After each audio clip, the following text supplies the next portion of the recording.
हमारे चैनल को सब्सक्राइब करें और बेल आइकन दबाएं।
अब इस आग में कई लोग जलेंगे।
अबे अंधा है क्या?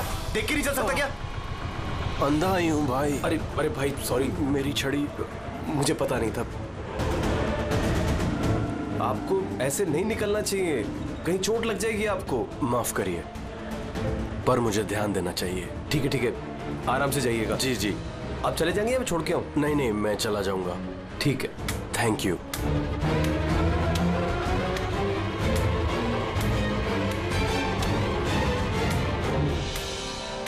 क्या हो गया यार, ये इतना दर्द क्यों हो रहा है?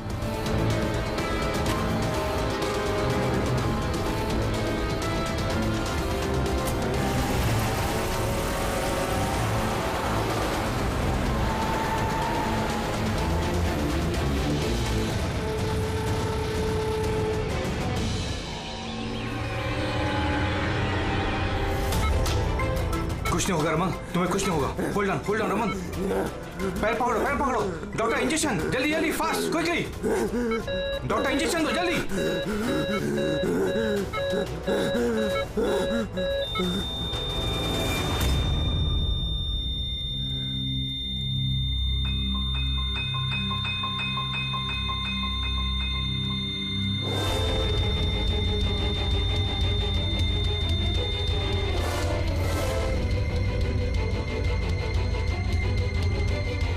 Oh my God, he's dead. और इनकी मौत नेचुरल भी नहीं है। अब क्या? I know Priya, it's a murder. और मैंने डॉक्टर सालुंके को इस केस के बारे में सब कुछ पहले से बता दिया था।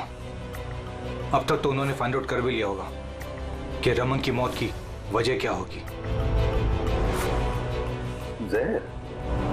रमन की मौत जहर से हुई है? हाँ बस, बहुत खतरनाक जहर है। ये पहले इंसान के दिमाग पर असर करता है। पहले डिलेरियम, फोटोफोबिया, एमनेशिया। उसके बाद ये जहर इंसान के बाकी के अंगों पर असर करता है। बाकी के अंग धीरे धीरे काम करना बंद कर देते हैं और इंसान की मौत हो जाती है।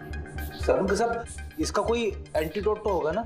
हर जहर का एंटीडोट होता है फ्रेडी, लेकिन उसके लिए हमें उस जहर के बारे में पूरी जानकारी होनी चाहिए। बस ये जहर आसानी से पकड़ में नहीं आता है। मुझे भी बहुत सारे टेस्ट करने पड़े इसे ढूंढने के लिए। सर, जहर दे के मारना एक अलग बात है, और ऐसा जहर देना जिससे इस तरह तड़प तड़प के मरे, ये जरा चौंकाने वाली बात नहीं लगती? लेकिन ये जो भी कोई है, ऐसी नफरत करता था रमन के साथ कि उसने उसे ऐसी खतरनाक मौत दे दी। समझ में नहीं आता कौन हो सकता है ये, कौन होगा? कोई भी हो सकता है सर, रमन को जुए की लत थी। क्रिकेट, रेस कोर्स, सट्टा, हर तरह का जुआ, और इसी चक्कर में वो 5 करोड़ के कर्जे में था। 5 करोड़? 5 करोड़? हाँ सर, उसको धमकी भरे मैसेजेस भी आए थे। उसके फोन रिकॉर्ड्स में ऐसे कई सारे मैसेजेस हैं जो उसको बुकीज और सट्टेबाजों ने भेजे। ये देखिए सर, हो सकता है इन्हीं में से किसी की धमकी सच साबित हो गई होगी। पता नहीं, पर जिस तरह से इसको मारा है सर, लगता तो नहीं है किसी बुकी का काम है। फिर भी इन्हें बुलाना तो पड़ेगा, शायद कुछ पता चल जाए। हाँ। Hello ACP Pradyuman. अच्छा, ठीक है।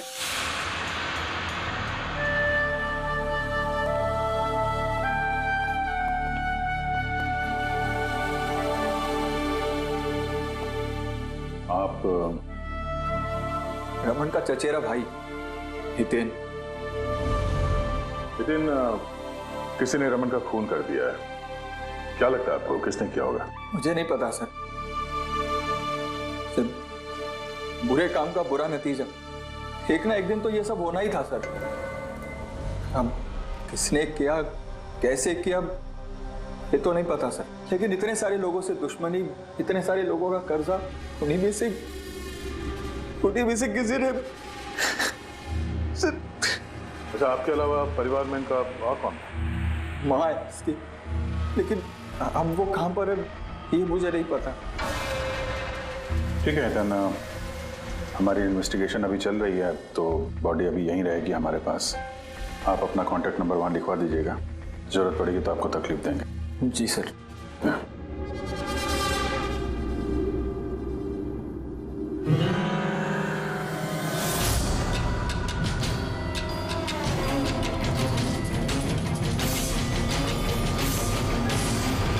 सबका उतना दुखी है नहीं जितना ही दिखा रहा है।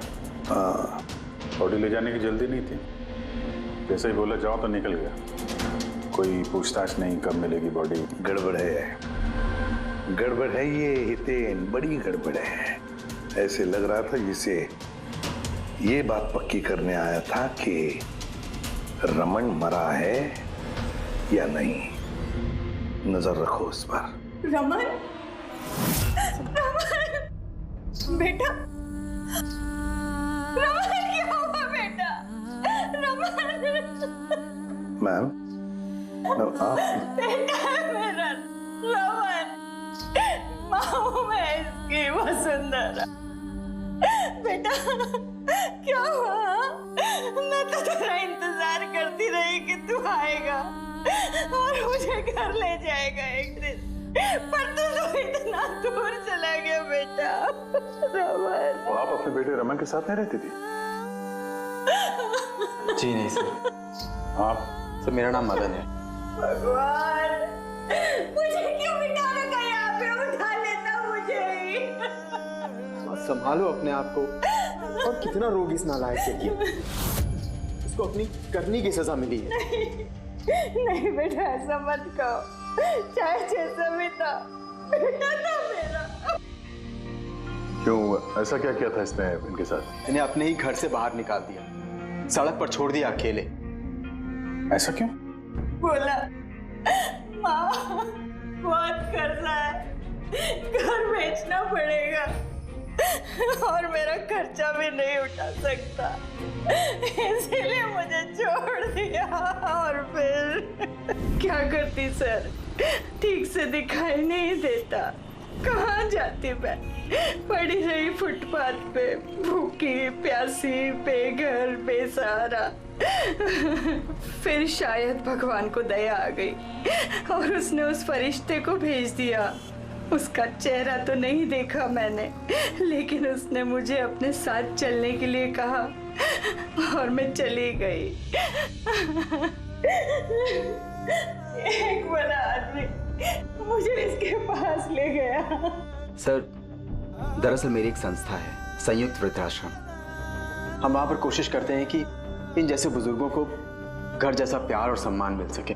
माँ जी मुझे वृद्धाश्रम के गेट पर मिली थी एक चिट्ठी के साथ, जिसमें लिखा था कि इनका ख्याल रखना। बस उसी दिन से संयुक्त वृद्धाश्रम इनका घर बन गया। आज सुबह लैंडलाइन पे फोन आया कि इनके बेटे की मौत हो गई है। बस इनसे रहा ही नहीं गया। माँ है ना।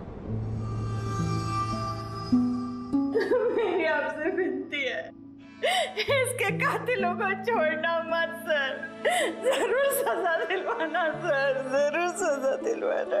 देखिए माँ जी, मैं आपसे वादा करता हूँ, हम रमन के कातिल को नहीं छोड़ेंगे, उसे कड़ी से कड़ी सजा दिलवाएंगे। आप प्लीज चिंता मत कीजिए।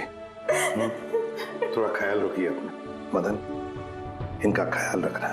और एक बात, किसी भी चीज की आप लोगों को जरूरत पड़े तो हमें जरूर याद करना।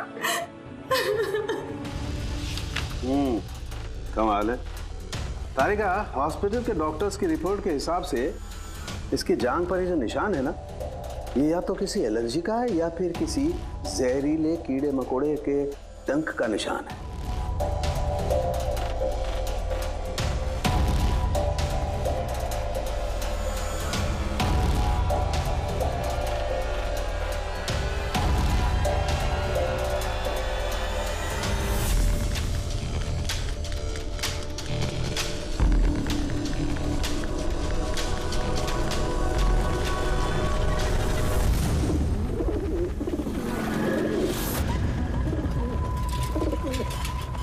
सर, इस हितेन की हरकतें ठीक नहीं लग रही है सर। ऐसे ऐसे लोगों के साथ उसको उठना बैठना है, उस पर शक करना बनता है सर। एक और बात है सर, कुछ समय पहले ये रमन ने उसे अपने घर से निकाल दिया था।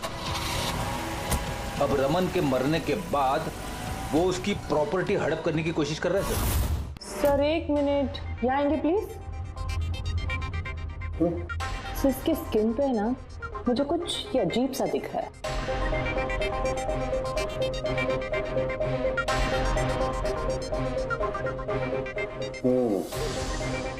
तारिका, ये जो अजीब सी चीज है ना, दरअसल ये पैराफिन है। पैराफिन? मोम। अरे तो इसका मतलब वो जहर इसके थाई में नहीं इंजेक्ट किया गया? किया गया, वो जहर इसकी थाई में ही इंजेक्ट किया। तो फिर ये मोम कहाँ से आया? मोम कहाँ से आया? तारिका, यहाँ से खूनी ने जहर इंजेक्ट किया। दरअसल ये जहर मोम से, पैराफिन से कोटेड था, इसीलिए इसकी इस चमड़ी पर भी और इसके खून में भी हमें पैराफिन मिला है।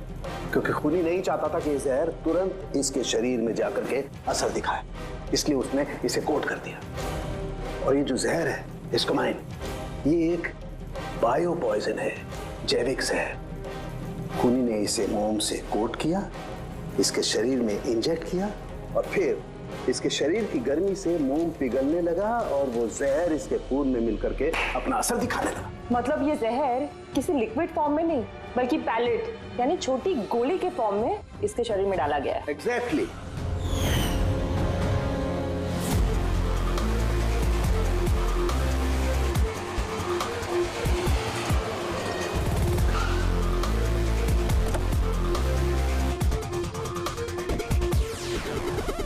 ये है वो कंस्ट्रक्शन साइट जहाँ पे रमन इंजीनियर था। उसके कोलीग बता रहे थे कि यहाँ से निकलने के बाद उसको कुछ पैर में तकलीफ हुई है। लेकिन यहाँ पे जो वर्कर्स काम करते हैं उन लोगों ने बताया कि जब तक वो कंस्ट्रक्शन साइट में था तब तक तो वो ठीक था। इसका मतलब जो भी हुआ कंस्ट्रक्शन साइट से बाहर आने के बाद हुआ, तो यहीं पे हुआ होगा। यहाँ पे तो आसपास पता करते हैं, शायद किसी ने कुछ देखा हो। सर आप लोग चलिए, मैं जरा चाय पी के आता हूँ। मतलब चाय वाले से पूछ के आता हूँ कुछ देखा है क्या। अभिजीत, ये बच्ची कंस्ट्रक्शन साइट के सामने अखबार बेच रही है, पूछते हैं उससे।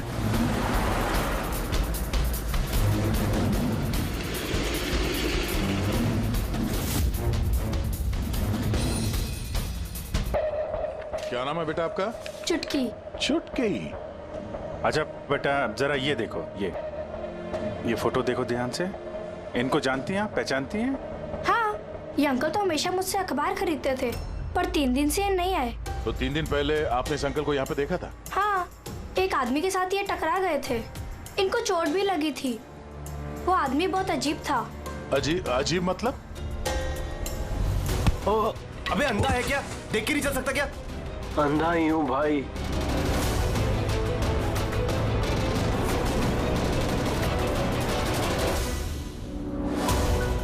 तो क्या हो गया यार? दर्द क्यों हो रहा है?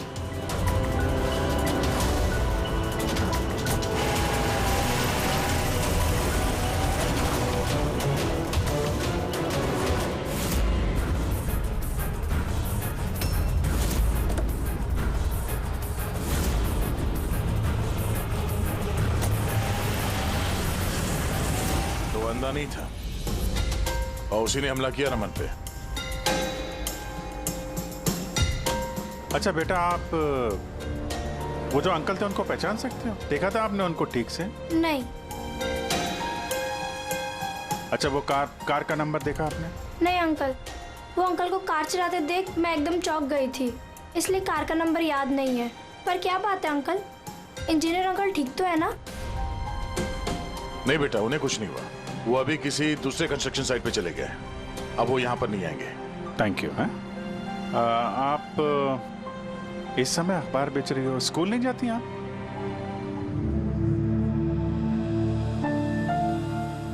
क्या बात है, हैं? स्कूल तो जाना चाहिए। आप कितनी इंटेलिजेंट लड़की हो। एक्चुअली हर बच्चे को स्कूल जाना चाहिए और आपको भी जाना चाहिए। पर स्कूल जाने के लिए बहुत सारे पैसे चाहिए ना अंकल, मेरे पास पैसे नहीं है। बेटा अगर आपको पैसे ना देना पड़े तो आप स्कूल जाएंगी? हाँ अंकल जरूर जाऊंगी, मुझे पढ़ना है।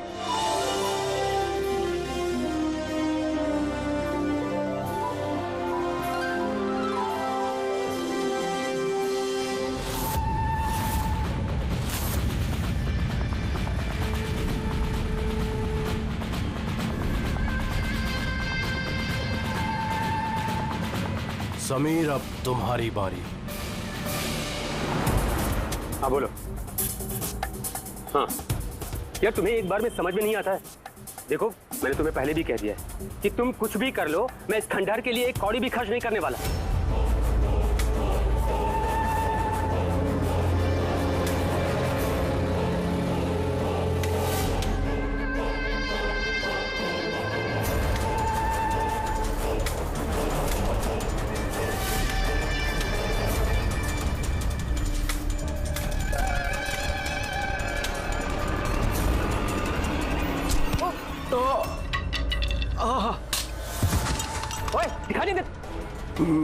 मेरी छड़ी।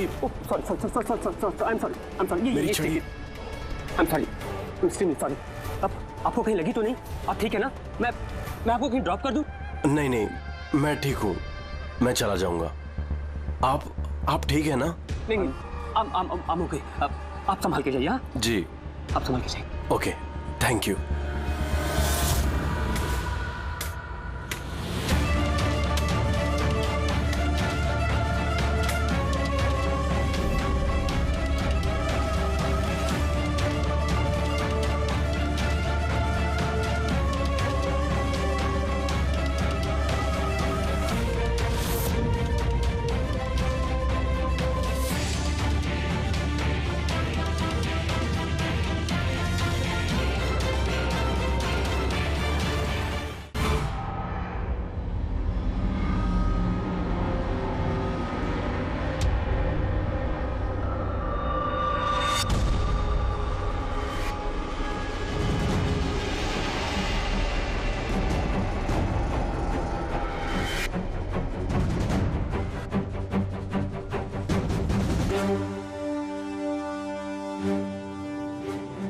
के क्या पता चला?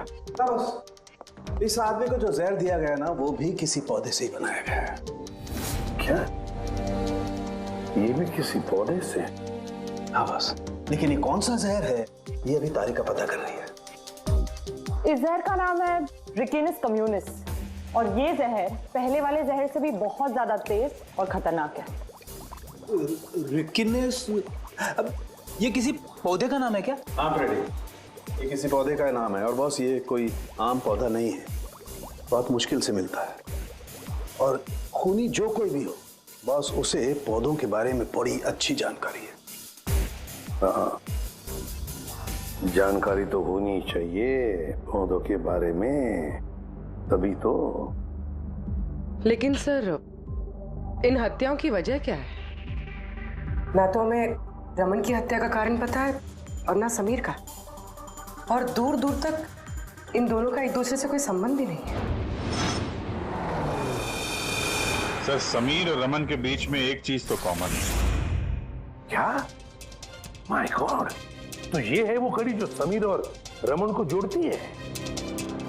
तो क्या दोनों ने एक ही गलती की? जी सर, रमन की तरह समीर ने भी अपने बूढ़े और कैंसर पेशेंट पिता को घर से निकाल दिया था। हमने उनके बारे में छानबीन की और एक ऐसे शख्स से मिले जिन्होंने समीर के पिता को ढूंढने में मदद भी की और इस केस को एक नया मोड़ दिया। कौन है वो? सर, ये डॉक्टर दिनेश है। Hello sir. कैंसर सेंटर के चोड़ी। समीर के पिताजी का इलाज यही कर रहे थे। डॉक्टर दिनेश, जरा एक बात समझाइए। समीर ने अपने पिताजी को घर से बाहर निकाला था, तो फिर ये समीर के पिताजी आपके यहाँ कैसे पहुंचे, आपके कैंसर सेंटर में? किसी ने उन्हें हॉस्पिटल पहुंचा दिया था। मैं हॉस्पिटल पहुंचा ही था जब मैंने इनको देखा। ये चेयर पे बैठ के कुछ बड़बड़ा रहे थे, हाथ में लिफाफा था। मैंने पूछा कि कौन है, लेकिन इनको कुछ याद नहीं था। मैंने उनके हाथ से लिफाफा लिया। पैसों के अलावा उसमें एक चिट्ठी भी थी। उसमें लिखा था कि इनको कैंसर है और हम इनको अपने यहाँ एडमिट करके इलाज शुरू करें। एडमिशन के लिए डिपॉजिट की रकम लिफाफे में है और इलाज के पैसे भी हॉस्पिटल के अकाउंट में ट्रांसफर हो जाएंगे। उनकी उम्र और हालत को देखकर मैंने उनको एडमिट तो कर लिया, पर मुझे चिंता थी अगर पैसे ना मिले तो। लेकिन भगवान का शुक्र है, अगले ही दिन इलाज के पूरे पैसे 10 लाख रुपए हॉस्पिटल के अकाउंट में ट्रांसफर हो गए थे। 10 लाख रुपए? किसने ट्रांसफर किए? सर 100% खूनी ने दिए होंगे। सर, बैंक डिटेल से पता चल जाएगा। पता चल गया, एक्चुअली पैसे समीर की वाइफ रत्ना ने दिए थे सर। ये सब मेरी गलती है सर। मेरी वजह से समीर की जान चली गई। मैंने ही उसे उकसाया था। पिताजी की देखभाल में काफी प्रॉब्लम हो रही थी और सारी प्रॉपर्टी और सब हमारे नाम पर हो ही चुका था, तो मैंने समीर को कह के पिताजी को घर से निकलवा दिया।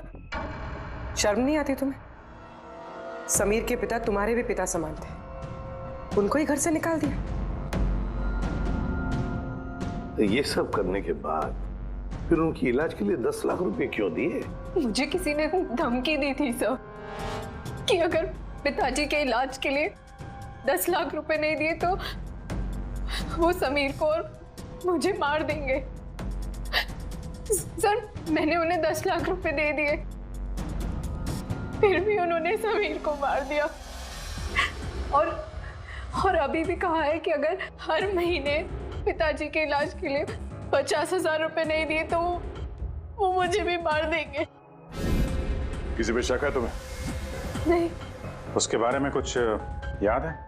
उसकी आवाज, उसका लहजा, कुछ भी? कुछ भी याद नहीं। सर प्लीज मुझे बचा लीजिए। सर, मैं मरना नहीं चाहती। सर, मैं पिताजी को घर ले आऊंगी।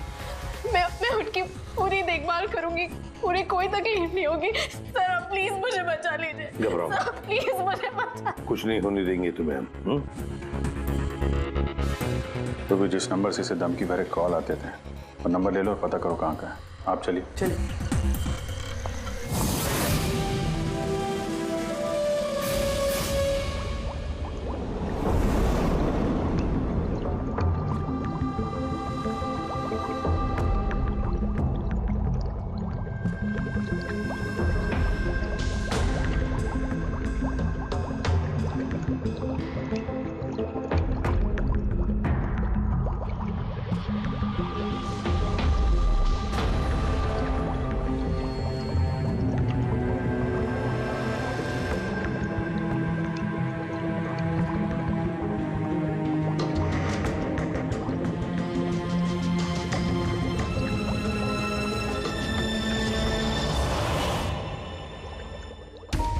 सर हमने इतने सारे एंटीडोट्स बना लिए, लेकिन इसकी क्या गारंटी है कि खूनी इन्हीं में से किसी जहर का इस्तेमाल करेगा।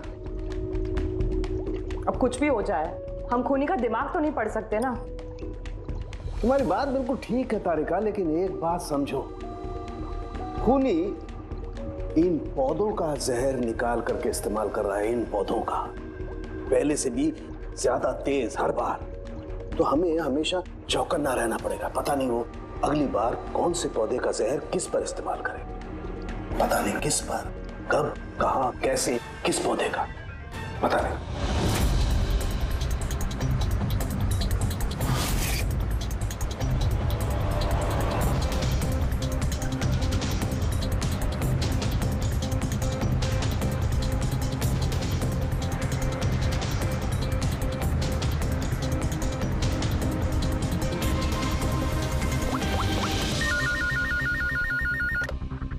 हेलो। हाँ पूर्वी बताओ। सर वो फोन बूथ जहाँ से कातिल ने रत्ना को धमकी भरे कॉल्स किए थे, वो ये भाईंदर रेलवे स्टेशन के पास है। Bhayandar railway station? वहाँ तो बहुत भीड़ भाड़ रहती है। जाहिर सी बात है उसने ब्लाइंड मैन के भेस में तो किया नहीं होगा, बड़ा मुश्किल है पता लगाना। सर किसी को कुछ पता तो नहीं है, लेकिन एक खास बात यह है कि ये कॉल्स सुबह 11 से 12 के बीच किए गए हैं और रेलवे स्टेशन के पास एक बस स्टैंड भी है जहाँ से बस जाती है पुणे। बस स्टैंड भी पास में ही है, तो ट्रेन से भी जा सकता है और बस से भी। चलो कोई बात नहीं, देखते हैं। भाईंदर, इसका मतलब कि खूनी मुंबई से ही है और सिर्फ समीर का खून करने के लिए पुणे गया था। तो पुणे वो ट्रेन से गया होगा या फिर बस से या फिर कोई प्राइवेट गाड़ी या फिर खुद की गाड़ी से। वही तो सर, खूनी को पता था कि हम लोग रत्ना तक पहुंच जाएंगे, पर ये कॉल वाली बात खुलेगी, इसलिए वो हमें गुमराह कर रहा है। सर खेल खेल रहा है हमारे साथ। हाँ, खेल खेल रहा है। मगर सर हम लोग खूनी तक पहुंचेंगे कैसे? हमारे पास उसके खिलाफ तो कोई इंफॉर्मेशन है ही नहीं, और हमें यह भी नहीं पता है कि उसका अगला शिकार कौन होने वाला है। पंकज, इससे पहले कि खूनी अपनी शिकार तक पहुंचे, हम शिकार उसके सामने डाल देंगे। ये घटना आज सुबह 10 बजे की है। मुंबई के गोरेगांव रेलवे स्टेशन पर एक बुजुर्ग ने रेल के नीचे आकर अपनी जान देने की कोशिश की। वहां मौजूद लोगों ने उन्हें बचा लिया। आइए जानते हैं कि आखिर वो क्या वजह है जिसने एक बुजुर्ग को ये करने पर मजबूर कर दिया। क्यों पकड़ के रखा हुआ? छोड़ दो मुझे, मैं नहीं जीना चाहता हूँ। क्या करूंगा मैं जी करके? लेकिन आपके साथ हुआ क्या है? आखिर आप क्यों मरना चाहते हैं? क्या हुआ? मेरे साथ क्या हुआ? मुझे मेरे इकलौते बेटे ने घर से बाहर निकाल दिया, अकेले करके। मैंने अपने बच्चे को इतने प्यार से पाला पोसा और उसने मुझे घर से बाहर निकाल दिया। ये तो बड़े दुख की बात है। आखिर क्या हो गया हमारी आजकल की पीढ़ी को? आपका बेटा करता क्या है? क्या करता है? स्कूल जाता है। टीचर है? नहीं,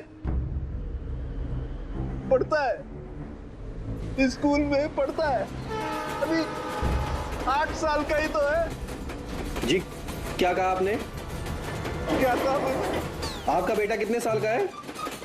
कितने साल का है? आपने कहा 8 साल का है। मेरा बेटा 8 साल का है, उसने मुझे घर से बाहर निकाल दिया। मैं मर जाऊंगा। सुना आपने?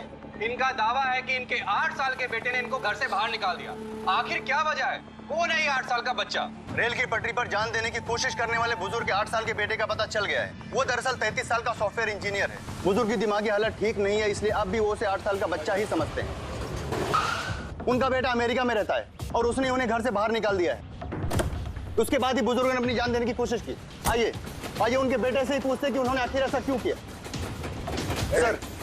सर एक सवाल सर, क्या ये सच है कि आपने अपने पिताजी को घर से बाहर निकाल दिया है? हाँ ये सच है। सर आखिर आपने ऐसा क्यों किया? आपको एक बार भी बुरा नहीं लगा? हाँ निकाला मैंने, और बुरा भी नहीं लगा। आप जानते हैं इनको? आपने कभी झेला इनको? इनको अल्जाइमर्स की बीमारी है। मैं पागल हो गया उनका ख्याल रखते रखते। मेरी खुद की एक लाइफ है, मेरी वाइफ है, मेरी फैमिली है। मैं क्या करूं? कब तक पैसे दे के इनका ट्रीटमेंट का काम कराते रहूं? मैं पैसे नहीं है मेरे पास, सब खत्म हो गया। हटे यहाँ से। अरे छोड़ दो मेरा पीछा, मेरे दूर चले जाओ मुझसे। परेशान हो गया हूं आपसे मैं। ये तमाशा देखो खड़ा कर दिया। खुश हो गए? चले जाओ मुझे छोड़ गए यार। Sir sir sir sir sir sir कभी आप भी तो छोटे थे ना। इन्होंने आपको पाल पोस के बड़ा किया, इस लायक बनाया, और आपने इन्हें घर से ही बाहर निकाल दिया। तुमको बहुत प्यार आ रहा है? हाँ? जा अडॉप्ट कर ले जाके। दिमाग खराब मत करो मेरा। तुमको जो करना था ना तुमने आके कर लिया बवाल खड़ा। टीआरपी मिल गई ना तुमको, पैसे कमा लिए ना, हटो यहाँ से। तो देखा आपने कि किस तरह एक लड़के ने अपने बाप को घर से बाहर निकाल दिया। अब ये बेचारे बुजुर्ग कहाँ जाएंगे, किसके सारे जाएंगे? इन्होंने अपनी सारी पूंजी अपने लड़के पे लगा दी और आज इनके लड़के ने इनको घर से बाहर निकाल दिया।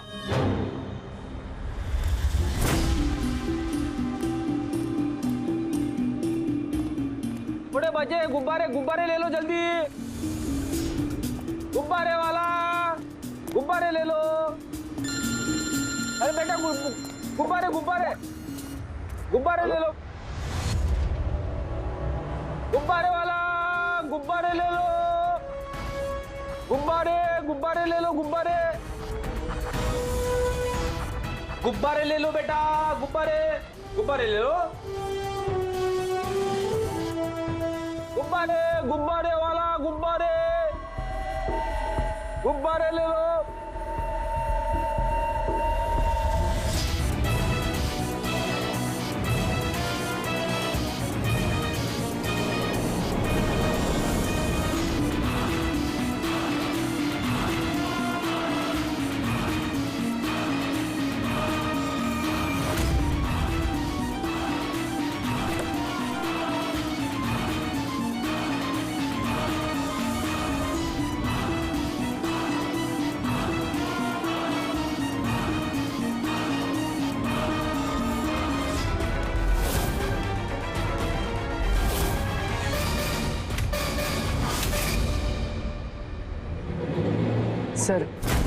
सर एक अंधा बिल्डिंग की तरफ आ रहा है।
इतने सारे लोग? सर इतने सारे अंधे एक साथ? हमने तो एक सोचा था, यहाँ तो 8-10 निकले।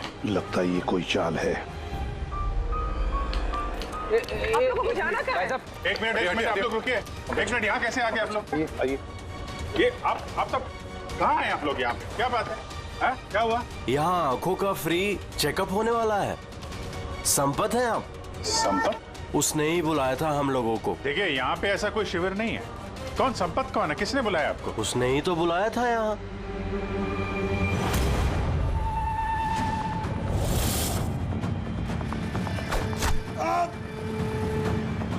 पंकज पंकज क्या हुआ? पंकज वो रहा, पकड़ो उसे। छोड़ना नहीं।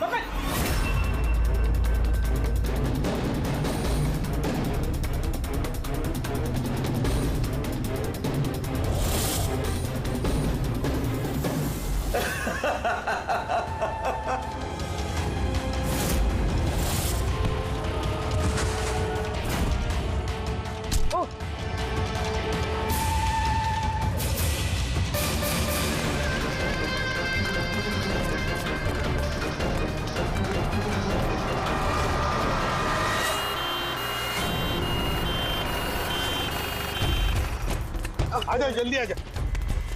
पंकज तुझे कुछ नहीं होगा। पंकज इसे एम्बुलेंस में लेके चलो।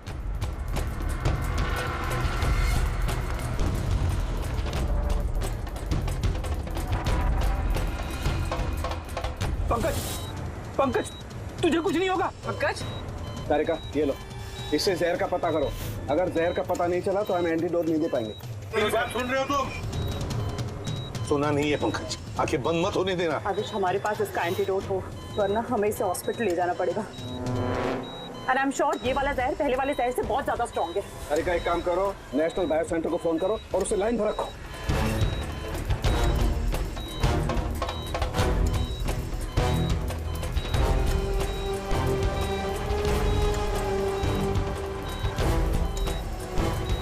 Pankaj, don't worry, Pankaj.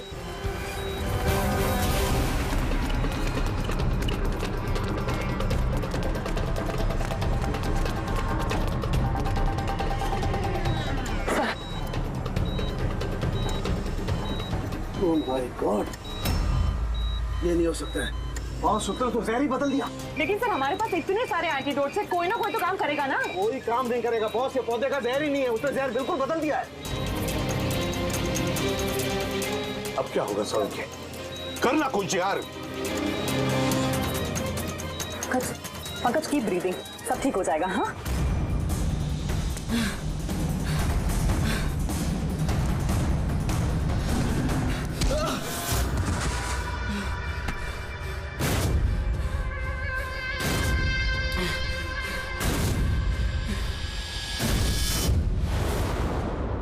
Sir, मेरा नाम मदन है। तुमने क्या ये सब? क्यों पड़े हो मेरे पीछे? मैंने जो किया सही किया। लोगों की जान लेना सही है? मैंने सिर्फ बुरे लोगों को सजा दी है सर। जो लोग अपने माँ बाप का ख्याल नहीं रखते ना, उनको इस दुनिया में जीने का कोई हक नहीं होता।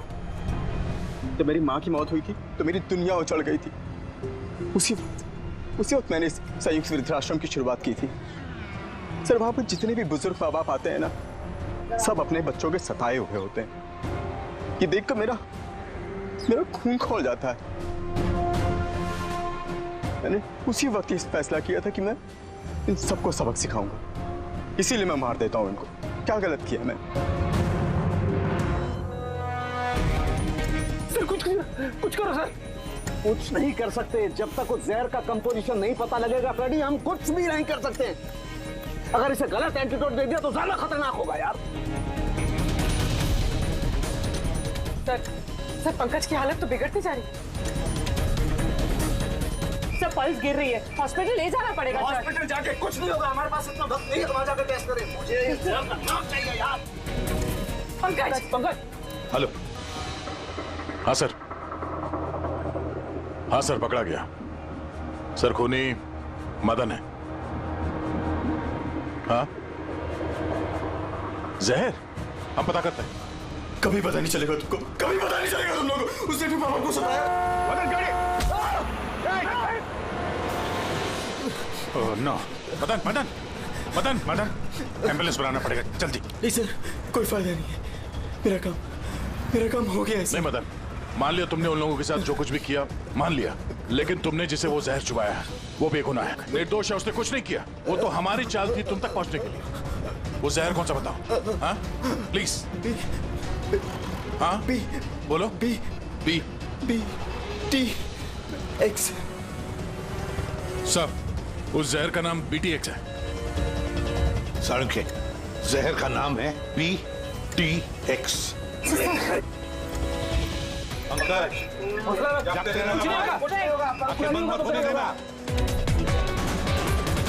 माँ, मैं आ रहा हूँ। मदन, बस हो गया, you'll be all right। बस अब पंकज को कुछ नहीं हो सकता है, कुछ भी नहीं। Welcome my boy. घबराओ मत, कुछ नहीं होगा तुम्हें। तुम आदमी अच्छे थे मदन, लेकिन तुमने जो किया वो सही नहीं था। ये तो चला गया अभिजीत, तो चाहे कुछ भी हो जाए, इसका वो वृद्धाश्रम बंद नहीं होने देंगे। हम भी उन बुजुर्गों का वैसा ही ख्याल रखेंगे जैसे इसने रखा। For more updates, subscribe to our channel, click the show links and enjoy watching the videos.